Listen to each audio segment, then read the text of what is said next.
Araku MP doctor గుమ్మా Tanujarani madam గారు మీకు హ్యాట్స్ ఆఫ్. ఎందుకంటే హాస్పిటల్లో అంబులెన్స్ లేదని చాలా మంది పేషెంట్స్ హాస్పిటల్లోనే చనిపోతున్నారని స్వయంగా మీరు హాస్పిటల్లో విజిట్ చేస్తున్నప్పుడు మీరు మాట్లాడిన మాటలు స్వయంగా నేను విన్నాను. కాబట్టి నేను ఈ వీడియో షేర్ చేసుకుంటున్నాను.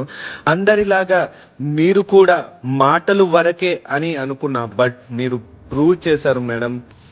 ఒక్కసారి 10 అంబులెన్సులు తెప్పించి మీరు ప్రజల్లోకి అందుబాటులో ఉంచటం అనేది చాలా అద్భుతంగా అనిపించింది మేడం. ఏజెన్సీ ప్రాంతంలో నాకు ఊహ తెలిసినప్పటి నుంచి ఎంతో మంది పొలిటీషియన్స్ ని చూశాను, బట్ మీలాంటి పొలిటీషియన్ ని మాత్రం మిమ్మల్నే చూస్తున్నాను మేడం. ఒక ఎడ్యుకేటెడ్ పాలిటిక్స్ లో ఉంటే ఇంత అద్భుతాలు చేస్తారని మీరు చేస్తున్నారు మేడం. గిరిజన ప్రాంతంలోని విద్య వైద్యం అనేది ఎంతో అవసరం మేడం. దీనిపైన మీరు ఇంకా దృష్టి సాగించి ఇంకా మరిన్ని మంచి పనులు చేస్తూ ప్రజలు గుండెల్లో నిలుస్తారని మేము కోరుకుంటున్నాం మేడం.